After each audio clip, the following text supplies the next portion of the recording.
Welcome back. So, the Ramparts of Ice opens with a surprisingly powerful episode 1, immediately setting itself apart from typical high school anime. What looks like a quiet slice of life on the surface quickly reveals itself to be a deeply emotional story about trauma, isolation, and the slow process of healing. The episode introduces us to Koyoki Hikawa, a girl shaped by years of bullying during middle school. Teased for her height and constantly made feel out of place, she eventually builds a protective shell around herself. By the time she enters high school, that shell has turned into her identity, the so called Ice Queen. She's quite distant and avoids interactions as much as possible. What makes the episode stand out is how it portrays this behavior. Kayokyu isn't cold because she wants to be, she's exhausted. Social media interaction feels like a performance she no longer has the energy for.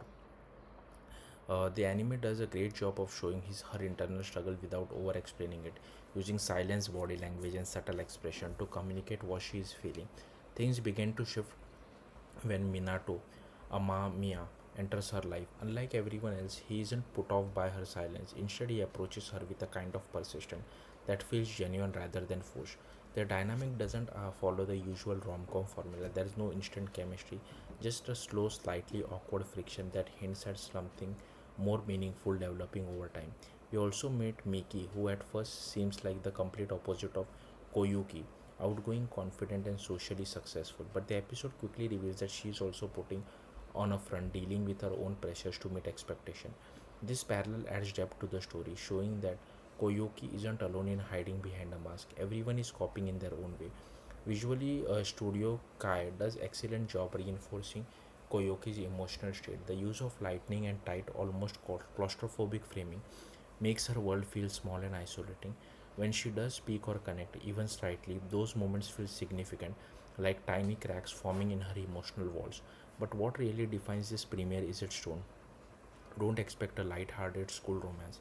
The Ramparts of Ice leans heavily into psychological and emotional realism. It touches on the long-term impact of bullying, not just as a past event but as something that continues to shape how a person thinks, feels, and interacts with the world.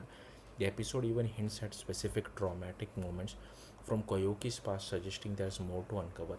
It's not just about being shy or awkward, it's about deep rooted anxiety and the fear of being hurt again.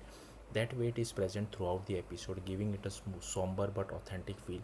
By the end of episode 1, the Ramparts of Ice establishes itself as slow, character driven story that values subtlety over drama. It may not appeal to viewers looking for a fast paced storytelling, but for those who appreciate introspective narratives and emotional depth, this is an incredibly strong start. It's quite heavy and at times uncomfortable, but that's exactly what makes it so impactful.